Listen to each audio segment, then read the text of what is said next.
Rajkot test का पहला दिन खत्म होने के बाद जिस खिलाड़ी ने सबसे ज्यादा सुर्खियां बटोरी आज के खेल के दिन, वो बटोरी सरफराज खान ने। बेशक रोहित शर्मा और रविंद्र जडेजा ने शतक लगाया हो, सेंचुरीज लगाई हो और 200 से ऊपर की पार्टनरशिप भी की, लेकिन जो चीज आज सरफराज खान दिखा के चले गए इंडियन क्रिकेट के सेलेक्टर्स को और साथ में अपने सिस्टम को, पूरे क्रिकेट के स्ट्रक्चर को, ये दिखा के चले गए कि जो डोमेस्टिक लेवल पे जो लड़के इतने सालों से हजारों रन हर साल बना रहे हैं, उनको अगर आप मौका नहीं देंगे तो आपका ट्रांजिशन किस तरीके से होगा और ट्रांजिशन फेज इतनी आसानी से कैसे निकलेगा, इस बात को तो दिखा गए। और साथ में कहीं ना कहीं अपनी डोमेस्टिक क्रिकेट की जो पूरे स्ट्रक्चर है उसकी जीत करा गए, क्योंकि जो लड़के वहां पे अच्छा कर रहे हैं उनके लिए कोई ना कोई ऊपर जाके अगर इस तरीके का परफॉर्मेंस करता है तो बाकी लड़कों पे भी नजरें जाती है कि बाकी लड़के और क्या कर रहे हैं रणजी ट्रॉफी, विजय हजारे ट्रॉफी, ये सारे डोमेस्टिक क्रिकेट में। तो ये चीज आज सरफराज खान दिखा गए और जिन स्पिनर्स को हमने अपने सर पे चढ़ा रखा था उन स्पिनर्स को किस तरीके से टीच करना चाहिए ये दिखा गए सरफराज खान। अगर आप देखें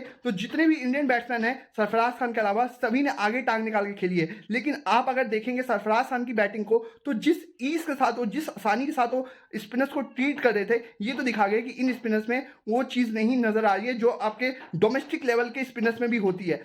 और जिस तरीके से इनको खेलना चाहिए उस तरीके से सरफराज खान खेल के गए। हाँ, लास्ट में एंटी क्लाइमैक्स हो गया 62 रनों पे, कहीं ना कहीं मैं कहूँगा रविंद्र जडेजा की हल्की सी गलती होगी। वो 99 के स्कोर पे थे और वहाँ पे शायद अपने शतक पूरा करने के चलते उन्होंने सिंगल कॉल किया, वो कॉल गलत हो गई और यहाँ पे अपना विकेट गंवाना पड़ गया सरफराज खान को।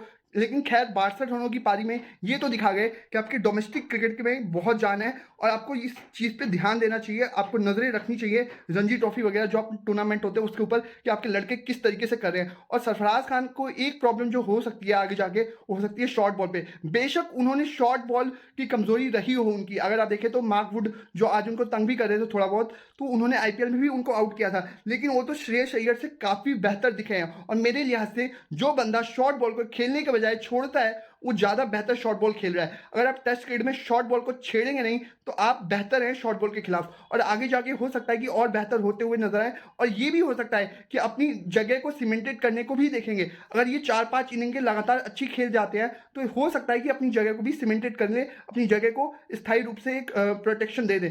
तो ये लड़ाई होगी सरफराज खान की कि आपको टीम में एक स्थायी रूप में रखा जाए, तो वो तो उनके ऊपर निर्भर करेगा। लेकिन ये मैच कहाँ पे खड़ा है, ये मैच अभी 326 पे 5, एक समय पे जब 33 पे 3 से आप 326 पे 5 खत्म करते हैं दिन में, तो खुश कौन से खेमा होगा, खुश कौन सी ड्रेसिंग रूम ज़्यादा गई होगी। मेरे लिहाज से इंडियन ड्रेसिंग रूम ज़्यादा खुश होगा। जिस तरीके की परिस्थितियाँ थी, जिस तरीके की कंडीशन थी, अगर आप देखें तो बैटिंग पैराडाइज विकेट था, बेशक 3 विकेट आपने गंवाई और यही चीज़ सवाल उठाए जाने चाहिए कि आपके जो बाकी जो यंग प्लेयर्स हैं, अगर आप देखें तो यशस्वी जायसवाल ने पिछले मैच में दोहरा शतक लगाया, शुभमन गिल ने सेकंड इनिंग में शतक लगाया, लेकिन एक पारी से आप अपनी जगह को सेव करना चाह रहे हैं। आप सोच रहे हैं कि एक पारी में खेल जाऊं और अगले तीनों टेस्ट मैचेस में खेलूं, तो वो नहीं चलेगा। आपको लगातार रन बनाने होंगे अगर आप इंटरनेशनल क्रिकेट में लगातार खेलते रहना चाहते हैं, तो ये चीज़ आपको दिखाना पड़ेगा, आपको टेम्परामेंट दिखाना पड़ेगा अच्छे से। ये चीज़ नहीं दिखा पाए। बेशक आज रोहित शर्मा उस फ्लो में ना दिखे हो, लेकिन सेंचुरी तो सेंचुरी होती है और मैं फिर से कहूंगा उस फ्लो में नहीं दिखा है। हाँ, बेशक उन्होंने छक्के भी मारे,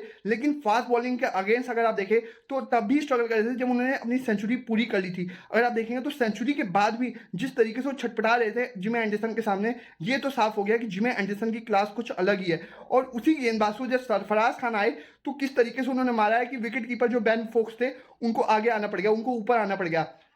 तो वो चीज़ दिखाती है फॉर्म क्या नहीं कर सकती। फॉर्म जिस प्लेयर के पास है उसको ये होना चाहिए कि चाहे जो मर्जी हो जाए, मेरे को इतने रन बना देने हैं कि जब मेरा खराब टाइम आएगा तो ये रन्स लोगों को याद आने चाहिए कि हाँ, इस बंदे ने इतने सारे भर भर के रन्स बनाए हैं। और इसी का फल आज सरफराज खान को मिला है कि लगातार उन्होंने डोमेस्टिक क्रिकेट में आग लगाई रखी। अब अगर देखेंगे तो 2016 से लेकर 2022 की रणजी ट्रॉफी तक जितने भी रणजी ट्रॉफी के सीजन हुए हैं, सब में 90 से ऊपर का एवरेज होना मामूली काम नहीं है, मामूली बात नहीं है। अगर आप देखें तो दुनिया भर में जितनी भी टीमें हैं, जो इंटरनेशनल टीमें हैं, उनका जो डोमेस्टिक स्ट्रक्चर रहा है उसमें कोई भी ऐसा बैट्समैन नहीं है जिसने कि 90 के एवरेज से रन बनाए हो, सर्डन ब्रैडमैन को छोड़ के। उनसे ज़्यादा का एवरेज अगर आप देखें तो सर्डन ब्रैडमैन का ही है, बाकी किसी का एवरेज 70 या 75 के करीब का नहीं है। और लगातार उन्होंने रन्स बनाए, उसी का फल इनको मिला है। अब ये मैच मेरे को लग रहा है कि इंडियन टीम अगर कल आती है और इंडियन टीम ये जरूर चाहेगी कि हम जो दूसरे दिन का डेढ़ सेशन है वो कम से कम खेले, कम से कम एक और आधा सेशन हम खेले।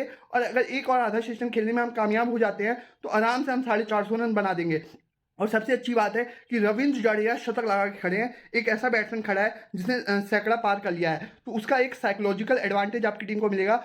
साथ में अभी आपके पास बल्लेबाजी बाकी है, ध्रुव जुरैल का आना बाकी है, उसके बाद रविचंद्र अश्विन अच्छी खासी बल्लेबाजी करते हैं, कुलदीप यादव थोड़ी बहुत बल्लेबाजी वो भी कर सकते हैं। तो ये चीज़ तो है कि अभी बल्लेबाजी बाकी है और इस विकेट पे आपको रन चाहिए होंगे, क्योंकि ये बैटिंग विकेट है। शायद इंग्लैंड जो होगा वो अभी नाखुश ना होगा अपनी गेंदबाजी की परफॉर्मेंस से। इंग्लैंड भी सोच रहा होगा कि हमने शायद ज़्यादा गलतियां नहीं की हैं, सिर्फ एक गलती को वो सोच रहे होंगे कि हमने एक ही गलती की आज पूरे दिन में, जो रोहित शर्मा का 47 के स्कोर पे 4 विकेट हो सकता था इंडिया का, वहां पे जो रूट से कैच छूटा उसी को कोस रहे होंगे। बाकी इंग्लैंड भी अभी उतनी शायद अनकंफर्टेबल फील नहीं करी होगी। 326 रन इस विकेट पे अभी कम रन है, कम से कम आपको 450 के करीब तो बनाने पड़ेंगे। और अगर आप एक सेशन कल खेल गए तो 125 रन आप मान के चलिए कि आप बना लेंगे। एक सेशन बैटिंग कर गए तो कम से कम तो 100 रन तो बनाएंगे, तो आप मान के चलिए कि 430 435 के करीब होंगे। और कहीं अगर आपने थोड़ा सा एक्सीलेटर पर पाँव दबाया तो आप हो सकता है कि अगर अच्छी स्थिति में है तो 450 भी पहुंच सकते हैं। तो देखना होगा क्या होता है। और साथ में मैं आपको ये भी बताऊं कि जो आखिरी सेशन रहा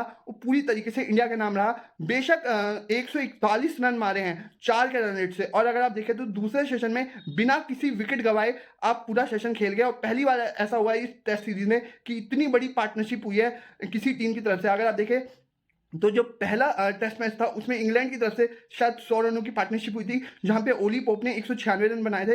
वहां पे शायद किसी के साथ पार्टनरशिप हुई होगी 100 रनों की। इंडियन टीम की तरफ से अभी तक इस सीरीज में ये पहली 100 की पार्टनरशिप हुई है, जो कि इतनी बड़ी हुई कि 204 पे जाके खत्म हुई। 204 रनों की पार्टनरशिप इस मैच में मैं कह रहा हूँ आगे जाकर डिसाइडिंग फैक्टर रहा, और शायद वो पार्टनरशिप आपको मैच जितवा जाएगी। लेकिन आपके यंग प्लेयर्स पे अभी भी सवाल उठेंगे।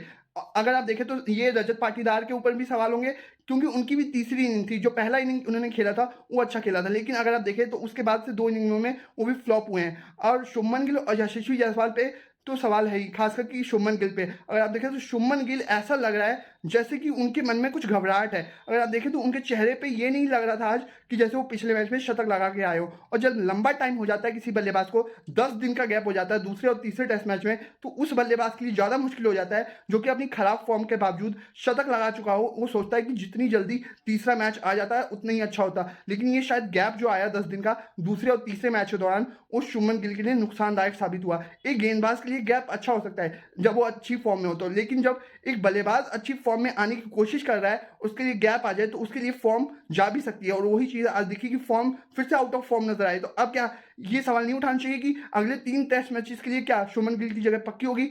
उनके साथ भी यही होना चाहिए जो कि आप अगर देखें तो श्रेयस अय्यर के साथ आपने किया। अगर उनको रन्स नहीं आ रहे हैं, अगर अगले 2 इनिंग्स में नहीं आ पाते हैं अगले टेस्ट मैच में और इसकी दूसरी इनिंग में, तो आपको भी डोमेस्टिक क्रिकेट खेलना चाहिए और ये देखना चाहिए कि आपके टेक्निकल फ्लोज हैं कुछ ना कुछ तो, जिसकी वजह से आपको दिक्कत आ रही है। तो देखना होगा क्या होता है। और आई होप आपको ये वीडियो पसंद आई होगी। अगर वीडियो पसंद आई है तो प्लीज़ इसे ज़्यादा शेयर कीजिए, वीडियो को लाइक कीजिए और चैनल को सब्सक्राइब कीजिए, और साथ में इंस्टाग्राम पर भी आप मेरे को फॉलो कीजिए। Thank you very much.